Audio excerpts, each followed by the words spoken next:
Heating up for sure. Connor, thanks. Time now is 6:46 right now. There is still intense debate on Capitol Hill over funding for the Department of Homeland Security. There's going to be a lapse in funding by midnight Friday if a deal is not reached between Democrats and Republicans. Our Scripps News Group's Joe St. George live with us this morning. Now, Joe, what would be the impact of a shutdown like this for DHS? Where do we stand on this?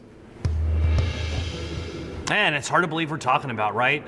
Potentially another one, the third one in as many months. Feels a little deja vu. I think some viewers in Hampton Roads maybe said, wait a minute, is this an old episode of the news Joe's talking about a shutdown again? Yes, it's possible, but as you said it, Blaine, this would only be a shutdown impacting the Department of Homeland Security. But as we can show you on screen, the Department of Homeland Security is a very large cabinet department. It's the third largest cabinet department, 260,000 employees. The Coast Guard is part of it, TSA at every airport in the country, FEMA, Secret Service, other divisions included as well. I think this has been a big story about immigration enforcement, and the Department of Homeland Security does do immigration enforcement and the border, but so many other components of the Department of Homeland Security as well here. On Capitol Hill yesterday, leaders from the Coast Guard, leaders from TSA, they told lawmakers about what another funding lapse would mean for their employees and their operations. Take a listen.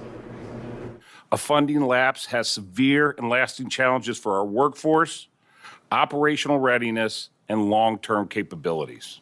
We heard reports of officers sleeping in their cars at airports to save money on gas, selling their blood and plasma, and taking on second jobs to make ends meet.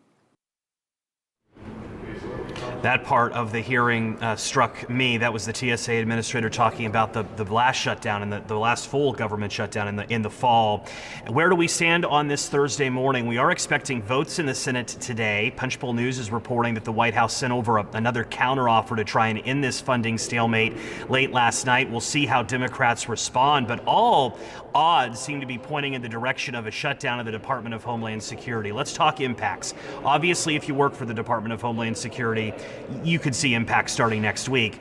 But as our viewers know, the shorter the shutdown, the fewer the impacts. The longer the shutdown, the more impacts pop up. And it may be a while before everyday Americans see the impacts of this looming Department of Homeland Security shutdown. Immigration enforcement would continue uninterrupted. They've been infused with cash because of President Trump's one big, beautiful bill. We're expecting FEMA to still have billions of dollars in the reserves, and that'll get them a few weeks, few months likely.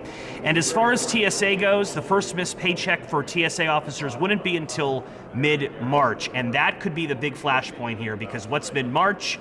The beginning of spring break travel season. Those two issues could coincide. So we'll be watching this closely over the next 24 hours. But as of right now, a shutdown seems to look likely, guys. Here we go again. Joe St. George live for us this morning, coming up on 6:50.